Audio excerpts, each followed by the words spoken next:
Olá, caros ouvintes! Estamos iniciando hoje mais um episódio do nosso quadro Consulta com Especialista, o podcast do Consulta Remédios. Eu sou a Franciele, farmacêutica, doutora em farmacologia, e ao meu lado hoje está a doutora Rosicler Alice. Ela é médica, psiquiatra e psicoterapeuta. A doutora Rosicler está aqui com a gente hoje porque a gente vai falar sobre psicofarmacologia. É uma área que atua no tratamento dos transtornos psiquiátricos que precisam de medicamentos. E gostaria de agradecer, doutora, a sua presença aqui com a gente, a sua disponibilidade em conversar sobre esse tema com a gente. Pedir por gentileza que a doutora se apresente aos nossos ouvintes. Então, meu nome é Rosicler Alice da Silva, eu sou médica psiquiatra geral, né, e psiquiatra infantil e de adolescentes também. E eu tenho pós-graduação em farmacologia e em terapia cognitivo-comportamental e terapia dos esquemas. Então, eu vejo o paciente de um modo bem abrangente. A gente sabe que tem muitas doenças psicológicas, né, que exigem tratamentos mais profundos, né, que necessitam de medicamentos mesmo para que o paciente consiga melhorar. E esse é um dos papéis, então, da psicofarmacologia, né, esse tratamento com medicamentos, e ela estuda substâncias que atuam, então, no sistema nervoso central, né, a gente pode falar de uma forma geral que seria isso. E aí vai olhar para os problemas, né, de ordem mental ou psicológica, né. Para a doutora, né, além dessa definição geral, né, como que a doutora vê na prática essa definição do que é a psicofarmacologia? E a psicofarmacologia, então, é um ramo da farmácia, né, que estuda os psicofármacos ou psicotrópicos, e na prática, no nosso consultório, a gente usa basicamente todas essas substâncias, né, os psicofármacos. Eles seriam classificados, né, os psicofármacos, conforme as doenças que nós tratamos, né, por exemplo, os antidepressivos, os estabilizadores de humor, os antipsicóticos, né, os benzodiazepínicos, os indutores do sono. Então, tem um leque de medicações psicofarmacológicas que nós usamos na prática clínica. A gente vai conversar bastante, então, sobre essa prática, né, sobre o que tem no dia a dia para a gente informar também os nossos ouvintes.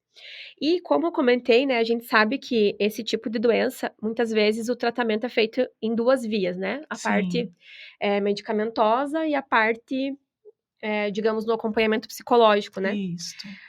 Quais as principais diferenças, assim, entre o acompanhamento psiquiátrico e o acompanhamento psicológico, que às vezes gera um pouco de confusão, né, em quem está começando a tratar uma doença, eh, que pode afetar a parte mental ali, como que a gente pode dizer que é a diferença? Há uma diferença, né, primeiro de profissionais, assim, então o psiquiatra faz a faculdade de medicina, os 6 anos, depois mais 4 anos de residência médica, né, tratando aí com essas medicações, com os psicofármacos, com as patologias psiquiátricas.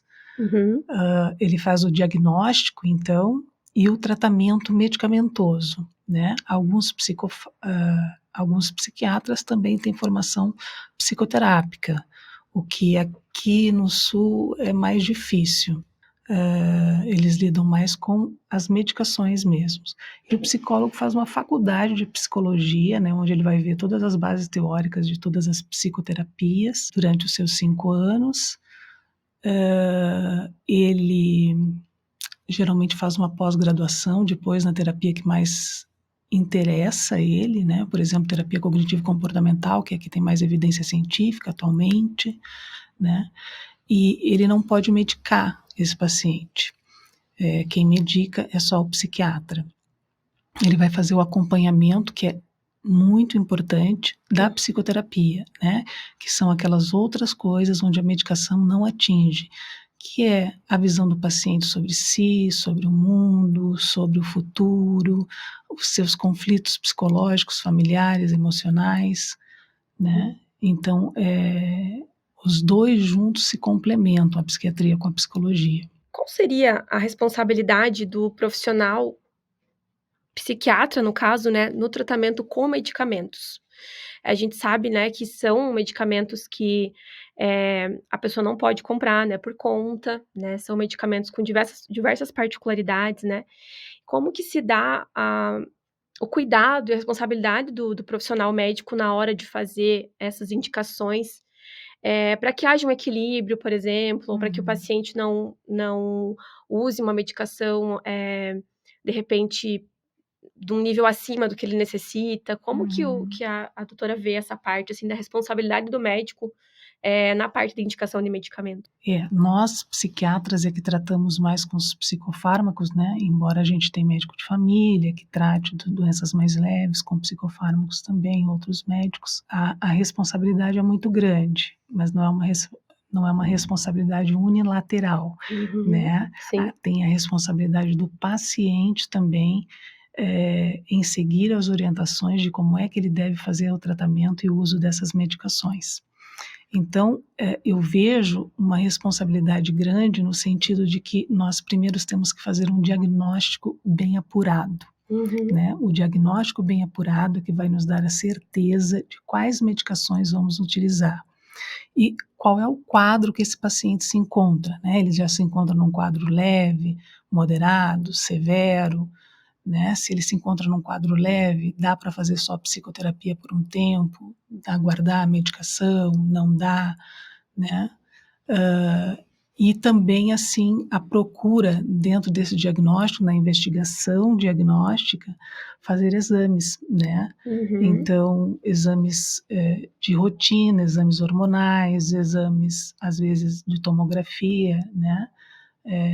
Eletrocardiograma é importante, porque a maioria dos psicofármacos pode aumentar o segmento ST, dar algum tipo de arritmia, alguma coisa. A responsabilidade em medicar tem que estar pautada no diagnóstico e nos exames clínicos. uhum.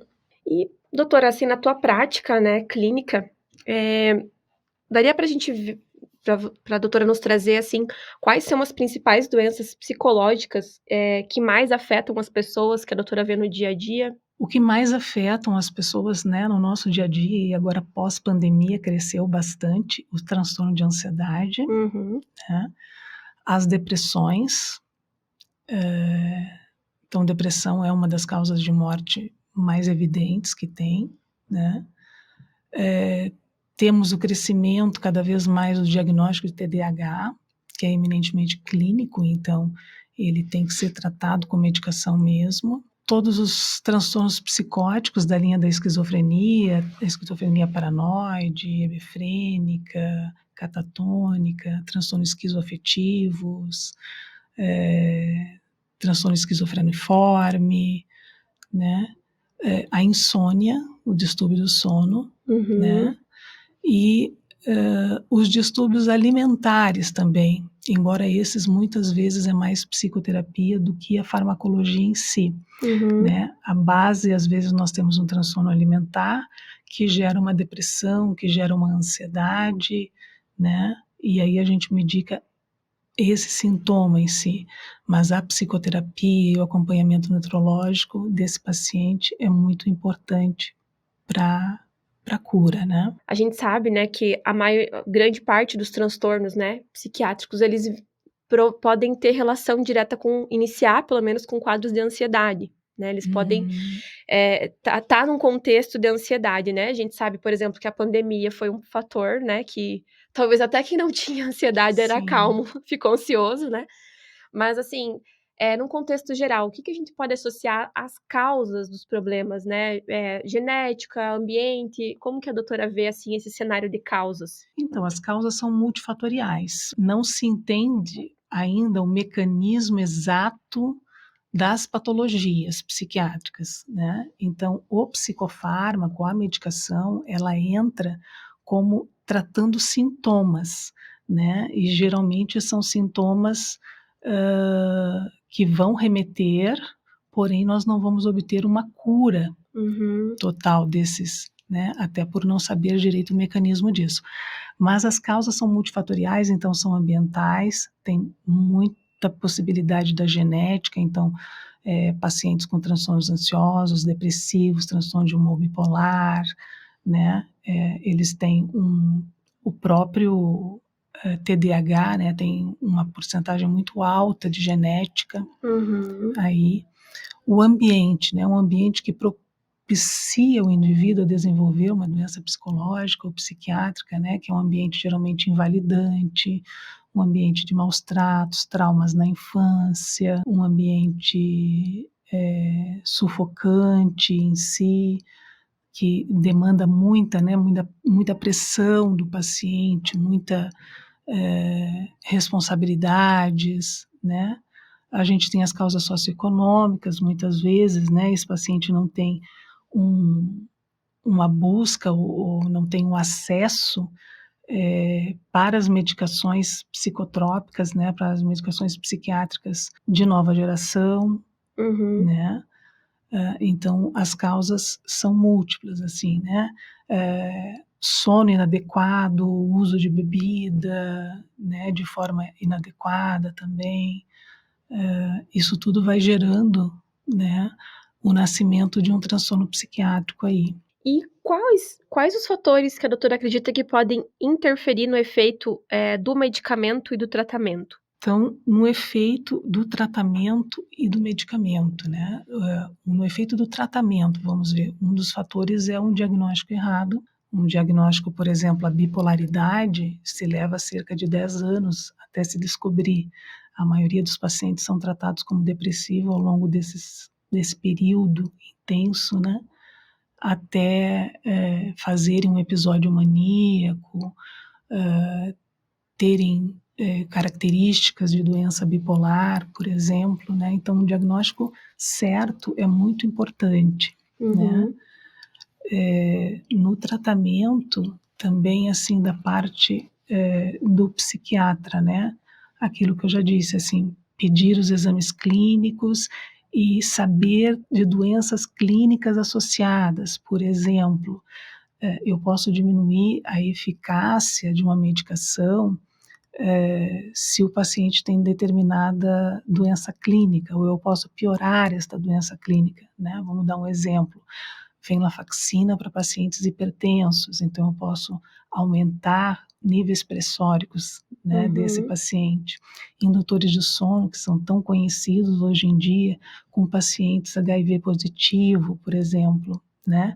Diminui o nível de eficácia, né, e de eficiência dos antirretrovirais, né? Então, o indutor de sono parece uma medicação tão simples, né? Mas para esses pacientes é importante a gente saber a clínica, as doenças que eles têm. Um fator também que interfere muito no tratamento é, assim, a parte do paciente, né? Se ele vai beber com o uso de medicação, o fumo também diminui, né? Se ele vai usar outras drogas, é um paciente que está tomando a medicação nos horários corretos, isso é importante também, né? Ter uma rotina de tomada de medicação. Outra coisa que a gente não se dá por conta é armazenamento da medicação, né? Então, ele tem que ficar num local de temperatura ambiente e tal. Eu vejo pessoas que às vezes guardam o remédio no porta-luva do carro, né? Que pega sol o tempo todo. Ou no banheiro, ou né? no banheiro, que está muito úmido, Exato. né? Então, são alguns fatores aí que são levados em conta. Até para esclarecer para os nossos ouvintes, né, aproveitando a deixa, né, muita gente pode ouvir aqui e já pode ter esse conhecimento, o medicamento ele deve ser armazenado num lugar seco, de temperatura o mais estável possível, né, então vamos pensar no porta-luva do carro, né, esse carro no sol vai chegar a 30, 35 graus, às vezes, Sim. né, no calor, dependendo da região que você está ouvindo, até muito mais, né, então a gente não pode comprometer, né, a eficácia do tratamento através desse armazenamento incorreto, né, então, assim, tem uma caixa específica, um lugar da casa, né, adequado para você guardar longe do alcance de crianças, tudo isso vai favorecer para que o medicamento mantenha, né, as suas propriedades inalteradas. E a doutora falou, né, das questões envolvidas, né, com o medicamento, a gente pode dizer também que, por exemplo, se o paciente não faz essa adesão ao tratamento psicológico, por exemplo, né, ou às vezes ele vai, assim, só no caminho do medicamento, pode ter comprometimento do tratamento como um todo também, acredito, Pode né? ter um comprometimento importante, porque é o que a gente vê na prática diária, né? O paciente muito resistente à psicoterapia, não, isso não adianta, não, eu vou só no medicamento, né? tu indicas o tratamento, mas daqui a pouco, quando ele chega, ele não está fazendo, né? Sim. Então, tem outros fatores que precisam ser trabalhados em psicoterapia, até a própria aderência medicamentosa. A psicoterapia nos ajuda muito, né, nisso, e vai ser um tratamento incompleto. Depende, como a gente falou, né, não é unilateral, né, depende do Isso. profissional, né, psiquiatra, do paciente, do psicólogo, né, que está acompanhando, Exatamente. como se fosse um time ali, né, para tentar Uma pequena ajudar. equipe Uma ali, pequena né? equipe, exatamente. E o que é levado em consideração, doutora, para a gente determinar, né, para a doutora determinar se o paciente precisa utilizar medicamento? Então, assim, tem alguns diagnósticos que são eminentemente psiquiátricos, né, e que precisam de medicação. Não adianta a gente mandar para psicoterapia, né, de início, assim. Por exemplo, o TDAH é uma das medicações que é neurodesenvolvimental, né, tem 90% de chances aí de genética do filho, por exemplo, ter, né, se o pai tem ou a mãe. Então, ele é medicamentoso. Uma depressão que é leve para moderada, a gente pode sugerir a psicoterapia primeiro, assim como uma ansiedade leve moderada, né? Mas o que nós vemos é assim, fiz o diagnóstico, esse diagnóstico está de acordo, né? E o paciente está sofrendo psiquicamente com isso e o seu grau de funcionalidade está sendo atingido, então é a hora de entrar com medicação, é a hora da psiquiatria intervir. É até, né, se os nossos ouvintes, de repente, alguém tá com essa dúvida, né, tá ali com algum problema, de repente tá com acompanhamento e mesmo assim, né, ou de repente só o psicológico e tá vendo que não tá evoluindo, né, tá tendo problemas, é hora de fazer uma consulta, né, com o médico psiquiatra para daí poder fazer esse diagnóstico, né, o médico vai dizer se ele precisa do medicamento ou não, né. Exatamente.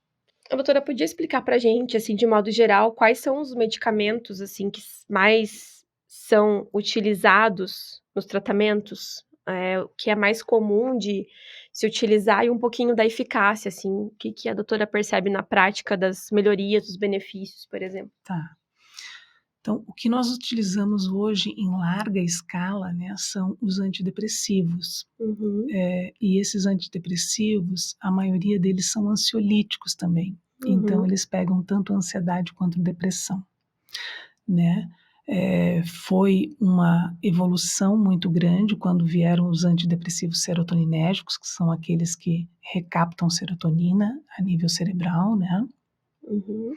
Porque em relação aos outros antidepressivos, os antigos tinham muitos efeitos colaterais, né? E a eficiência dele não era tão boa.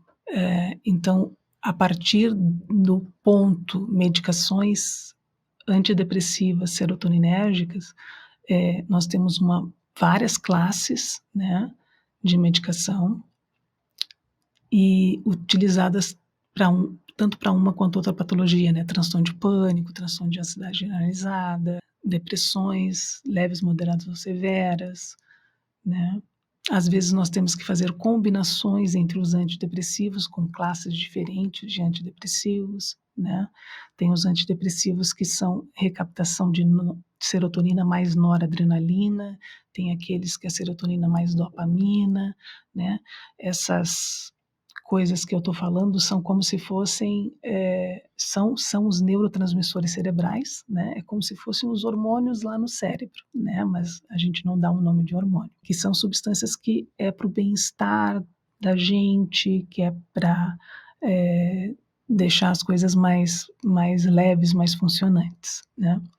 Então, os antidepressivos, eles são excelentes, né? Mudou a história da psiquiatria, com mais adesão ao tratamento e com mais eficácia e eficiência também. Alguns sintomas, eu digo assim, todo o remédio tem algum efeito colateral, né?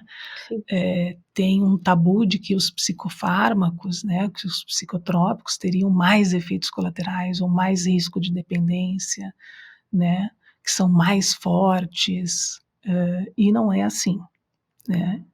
a gente dá a medicação com maior potência para aquelas patologias que são também muito graves, muito grandes, né? Os riscos de um serotoninérgico, né? O risco de um serotoninérgico, se tu não faz um diagnóstico adequado, por exemplo, dar uma fluoxetina, uma sertralina, uma paroxetina, né? Para um paciente que é bipolar, ele pode fazer uma virada maníaca, né? Pode ser até internado por causa disso. Uhum. Então, a gente vê muito pacientes que vêm da medicina de família, que tem pouco tempo de atendimento, né? E que não conseguem visualizar o paciente como um todo, já vem logo com uma fluoxetina de cara e às vezes é um paciente bipolar, né? Então, o risco é de piorar a doença, né? E nós temos aqueles outros efeitos colaterais, que é boca seca, constipação, dor de cabeça para alguns, né? Perda de apetite, mas essa perda de apetite geralmente ela é limitada, ela não é sempre, né? Então, em 2 meses está mais estabilizado, não precisa mais. Os estabilizadores de humor, né? Uma classe que a gente usa bastante, assim, e nós usamos também os anticonvulsivantes, né, lá da parte da psiquiatria, como estabilizadores de humor. Então, a gente usa o ácido valproico, divalproato, carbamazepina, lamotrigina, né? E o paciente, isso tem que ser explicado para o paciente, porque eu já vi paciente indo ao pronto atendimento e o médico do pronto atendimento dizer, mas isso é um remédio para convulsão, e o paciente está sendo tratado como bipolar, né? Então a gente tem que explicar, olha, é usado na neurologia para outras coisas, mas aqui na psiquiatria nós usamos para este teu problema, né? Tremores, né, associado ao uso de lítio, por exemplo, né, a própria intoxicação por uso de lítio. Às vezes o paciente diz assim, eu estou muito nervoso hoje, vou tomar mais um pouquinho, né? Ele pode se intoxicar com isso, né? Porque a dose do lítio terapêutica e a dose não terapêutica é muito próxima uma da outra. Sim. Né? E os antipsicóticos, né? Os antipsicóticos é uma classe medicamentosa bastante usada e que, quando surgiu, assim, foi um marco histórico na psiquiatria, que diminuiu muito os níveis de internações psiquiátricas, né? Trouxe mais qualidade de vida para os pacientes, assim como o lítio, né? Quando ele surgiu também trouxe enorme qualidade de vida, né? Os antipsicóticos, a gente tem tremores, a gente tem a catesia, que é aquela andar de um lado para o outro sem parar, fica meio impaciente, né? Os antipsicóticos, quando são dados em dosagens maiores, por exemplo, eles podem fazer uma síndrome neuroléptica maligna, em que tem uma série de sintomas físicos e pode ser fatal, né? Então, a história do paciente estar nervoso e de tomar um pouquinho, hoje eu vou tomar mais um comprimidinho que a doutora me prescreveu, não é adequado, né? A gente corre o risco. São medicações excelentes, mas são medicações que também têm os seus efeitos colaterais. O uso do metilfenidato, da lisdexanfetamina, né, que muitos pacientes estão usando assim indiscriminadamente, e já foi comprovado que o uso dessas medicações, né, que são medicações psicotrópicas e psicoativas, né, que o uso a longo prazo, sem tu ter o diagnóstico de déficit de atenção e hiperatividade, né, ou só déficit de atenção, promove uma diminuição cognitiva, vai piorar a cognição desse paciente, né? Hoje é utilizado muito os alunos, né, de todos os cursos possíveis para fazer as provas, concurso público, os concurseiros utilizam muito, compram no mercado negro, inclusive, né? Então, esse uso indiscriminado, ele tem consequências. Né, a doutora trouxe uma ampla, né, gama aí de classes de medicamentos, né, princípios ativos que são utilizados. E a gente sabe que esses medicamentos, eles têm algumas particularidades, não todos, mas, por exemplo, a ação plena do medicamento, ela demora um certo tempo para acontecer, né? Diferentemente de outros medicamentos que têm uma ação, né, um pouco mais rápida, a gente pode falar até de semanas, né, para estabilizar algumas drogas. E não acredito que às vezes, né, a hora que o paciente começa, ele pode ter até alguns sintomas que pode achar que tá pior, né, ou pode, né, como que a doutora lida com isso na prática, assim, né, de repente é numa conversa que consegue explicar, acontece do paciente querer desistir do tratamento, quando que é a hora de uma troca, que a gente realmente vê que aquele medicamento talvez não seja o Tá. melhor? Então a gente explica muito para o paciente, né, até para ele ter adesão, que aquela medicação, por exemplo, um antidepressivo, um ansiolítico, ele não vai ter uma ação imediata. Às vezes os efeitos colaterais vão vir antes dos efeitos terapêuticos. Uhum, E a gente tem aí de 2 a 4 semanas para começar a fazer um efeito terapêutico, a medicação, né.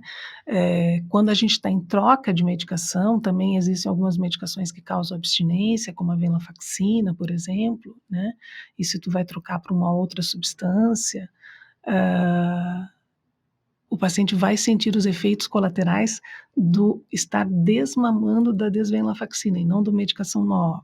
Passou-se assim, né, 4 semanas, não teve nenhuma resposta, tem que ter pelo menos 30% de resposta, né, não uhum, teve nenhuma resposta, a gente vê que aquele fármaco não vai funcionar. Então a gente faz a troca da medicação e começa da estaca zero de novo, né? Ter paciência para começar a agir, para ter os efeitos colaterais. Muitos pacientes me dizem, mas eu estou pior com a medicação. Ele está pior por causa da doença, uhum, né? Que a medicação ainda não conseguiu atingir os picos necessários.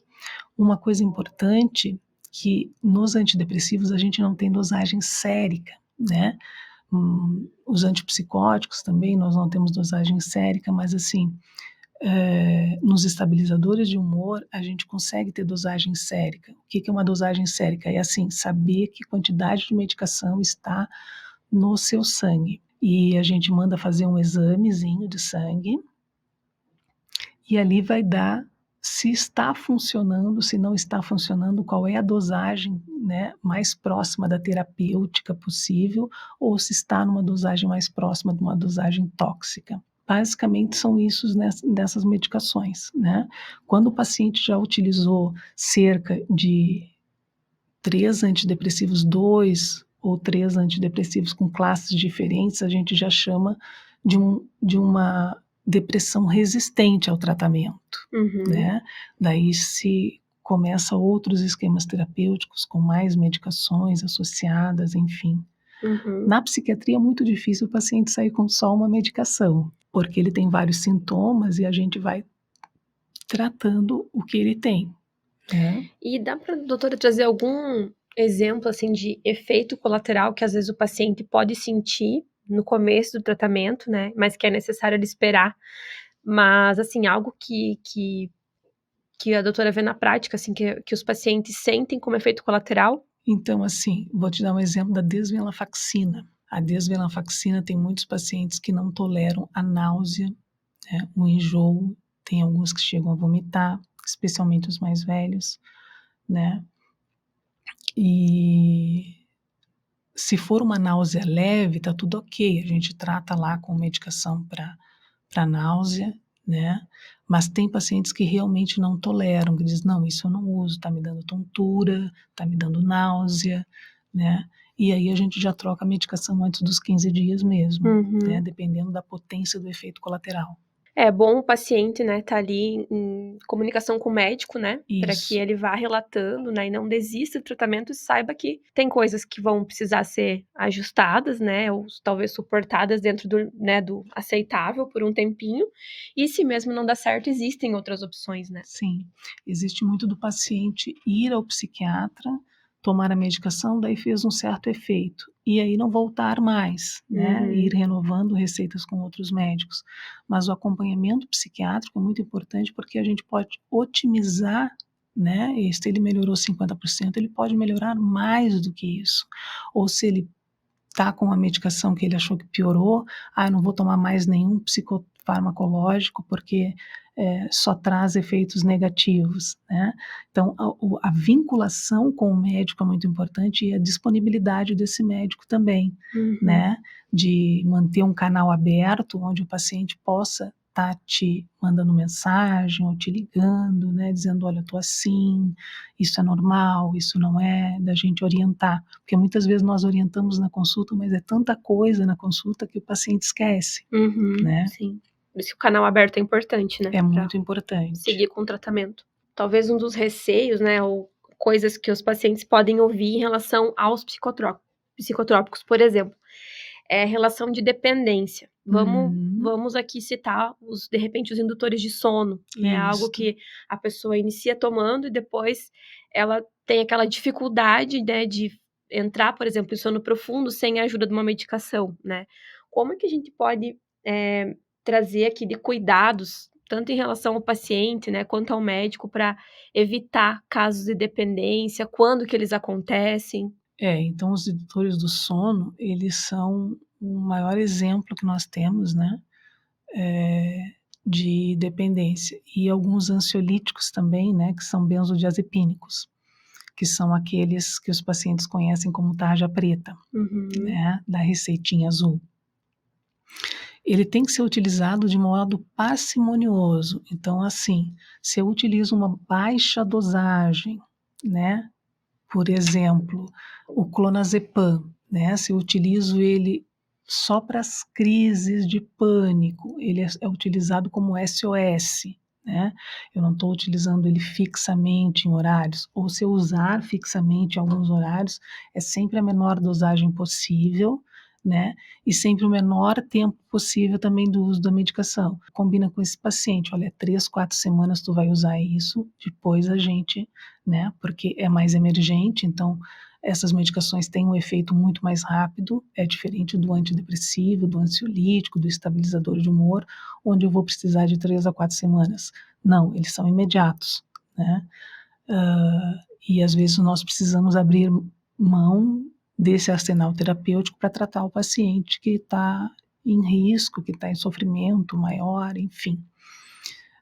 Os cuidados, então, seriam assim, menor dosagem possível, né, e o tempo também de medicação, né, eu tenho pacientes com essa postura, assim, né, e quando a gente começa a retirar a medicação e substituir por uma outra menos pesada, digamos assim, né, com menos potencial de dependência, os pacientes se agarram muito naquilo porque elas funcionam muito bem, né, e se agarram naquilo, mas não se agarram na nossa orientação de que aquilo, a longo prazo, vai determinar um nível de dependência e uma dificuldade de retirada dessa medicação e também, assim, um déficit cognitivo. A doutora até comentou agora, né, em relação, né, falou antes do desmame, da troca de uma droga, né, como a doutora falou, de mais potência para uma de menos, porque no final das contas, o objetivo final, né, do médico é retirar, né, a Sim. medicação. Eu acho que Sim. alguns pacientes se perdem um pouco nisso, que entendem que talvez tenha algum caso em que o paciente é muito crônico e vai ter que usar por muito tempo, mas a ideia final nunca é manter o medicamento para sempre, Não, a né? ideia final é que tu faça o protocolo, né, de acordo com as diretrizes lá da APA, né, das diretrizes internacional da Associação de Psiquiatria. Um primeiro episódio depressivo, por exemplo, né, de 6 a 1 ano, geralmente é 1 ano, e daí se começa, se o paciente está 6 meses estabilizado, bem, né, se começa a retirada da medicação, né, os antipsicóticos são a mais longo prazo, né, os antipsicóticos de 2 a 5 anos. Se o paciente recai nesse período e se torna uma doença crônica, né, é de 10 anos para cima, ou talvez a vida toda, dependendo, né, de uma esquizofrenia paranoide, por exemplo. Casos né? bem específicos. Casos bem específicos. Então, Perfeito. a nossa ideia não é ficar com a medicação ad eternum, né? E quando a gente diz assim, olha, a gente vai ter que usar mais medicações, também é um período. É um período porque no início, eu digo assim, no início a gente tem que atacar o inimigo com todas as armas, né? No caso, a doença com tudo que a gente pode de psicofármaco, né? E depois a gente vai retirando, o paciente vai ficando melhor de alguns sintomas, a gente vai podendo ir retirar aos poucos a medicação. Só para o nosso ouvinte entender essa parte, né, até a própria terapia psicológica junto, né, tudo isso é pensado para que paciente possa ficar sem a medicação em algum momento, no momento que for oportuno, que ele já estiver restabelecido, né, com condições de voltar a ter a sua rotina, qualidade de vida mantida, né? É importante a gente falar um pouquinho sobre isso. E em relação ao paciente, assim, quais mudanças de hábito que podem auxiliar esse paciente no tratamento? As mudanças de hábitos são basicamente o que a medicina propõe em si, né? Que o paciente tenha uma alimentação saudável, horários para se alimentar, né? Dietas malucas são fatores predisponentes a desenvolver doenças psiquiátricas, transtornos alimentares, por exemplo, né? Ou o paciente ficar muito fraco, o paciente entrar em depressão.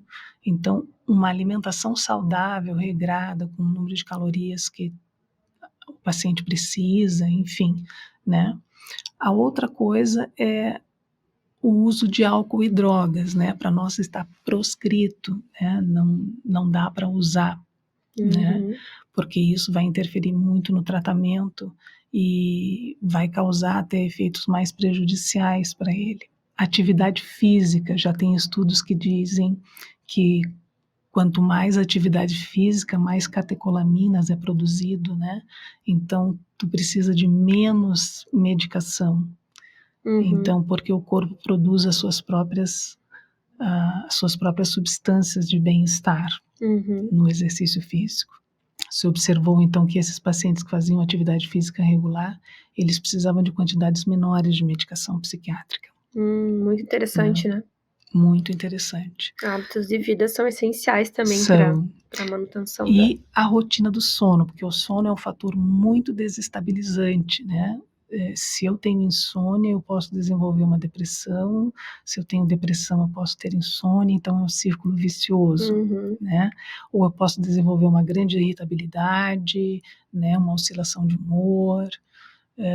O ciclo sono-vigília, né? O respeito às horas de sono é muito importante também. Então, esses são hábitos que devem ser cultivados e que a gente orienta durante, né, quando o paciente nos pergunta o que mais eu posso fazer. Bom, daí é o momento dele, o que mais ele pode fazer são todos esses elementos. Aproveitando, né, que a doutora trouxe isso, né, que o paciente pergunta, né, o que mais ele pode fazer, de uma forma geral, assim, como que a doutora vê a adesão do paciente ao tratamento? Assim, acontece mais do paciente aderir, seguir, né, encaminhar para uma boa resolução?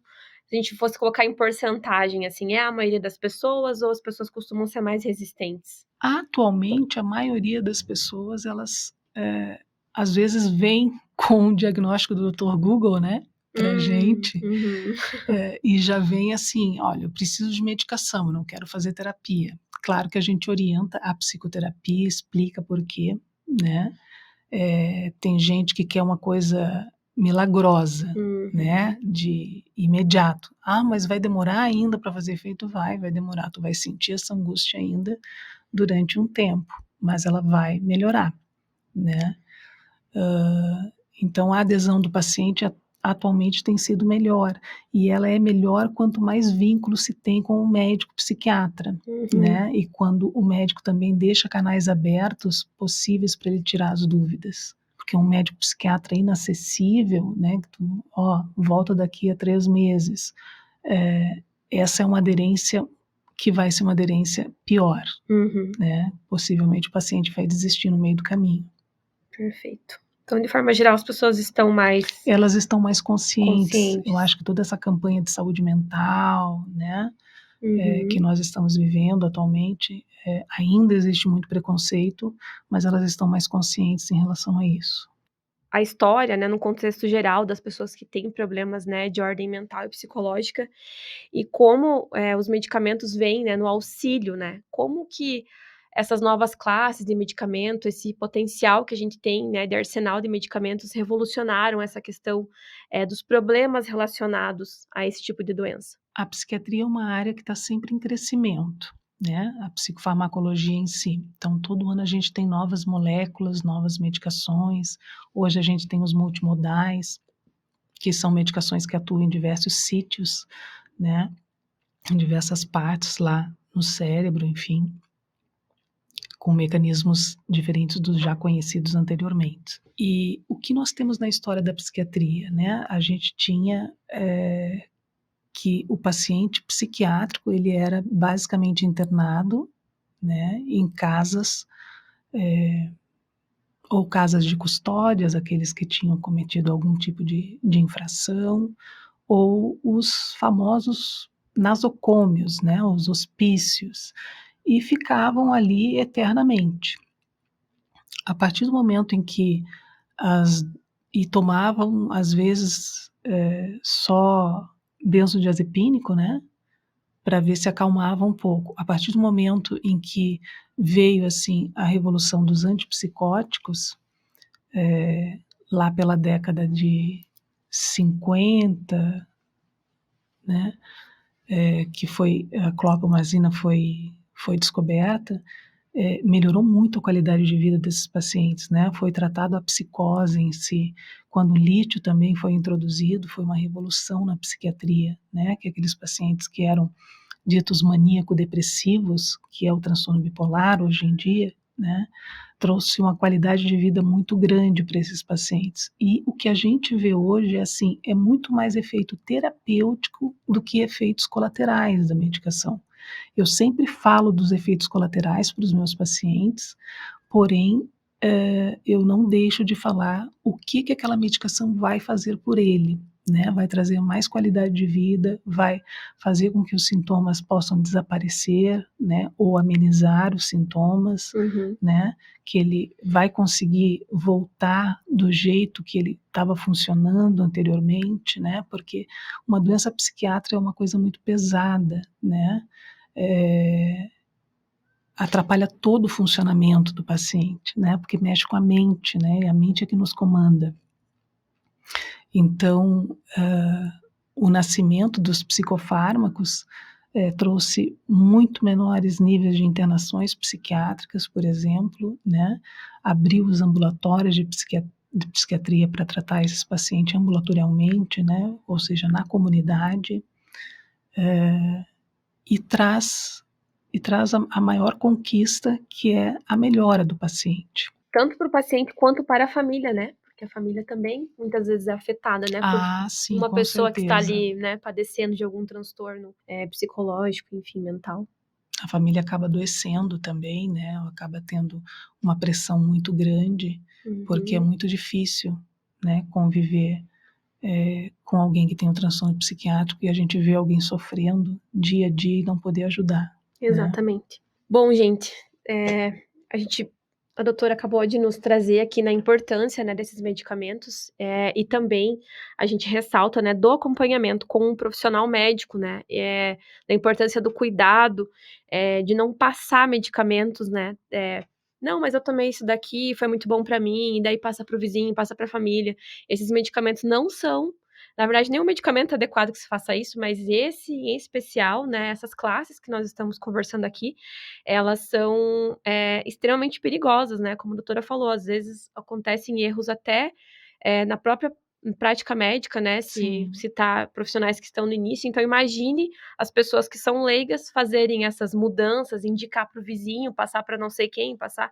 Isso a pessoa talvez está querendo ajudar e pode prejudicar, né? Então, é necessário acompanhamento médico, é necessário seguir o que o médico está passando dentro das doses que foram estipuladas, né? Porque o profissional médico, ele fez toda uma análise, né, para fazer aquele tratamento para o paciente.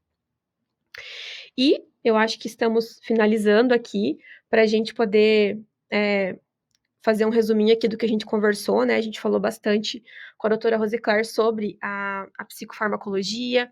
Então, o que é, né, esse termo, a diferença, né, quem é que prescreve os medicamentos, como o tratamento psicológico é um complemento, né, e também a importância, né, juntamente com a terapia medicamentosa. A gente conversou um pouquinho sobre as doenças que mais ocorrem na prática médica, sobre os tratamentos, sobre os riscos e cuidados e também sobre os benefícios que a gente tem ao lançar a mão de forma responsável e consciente do uso de medicações para tratar, né, transtornos ali de ordem mental e psicológica. E para finalizar, doutora Rosicler, gostaria de agradecer imensamente a sua presença, a sua disponibilidade, né, em compartilhar os seus conhecimentos com a gente, com certeza aí de muita importância. Eu que agradeço a oportunidade, né, e de estar trazendo informação de qualidade para as pessoas que precisam, né. Perfeito. Obrigada pela oportunidade. Nós te agradecemos. Queremos agradecer a você também, nosso querido ouvinte, por nos acompanhar aqui com esse tema tão relevante. Continue nos acompanhando, sempre informação de qualidade como profissionais de referência aqui para você, informações verdadeiras, que você pode confiar e pode utilizar no seu dia a dia. Até a próxima!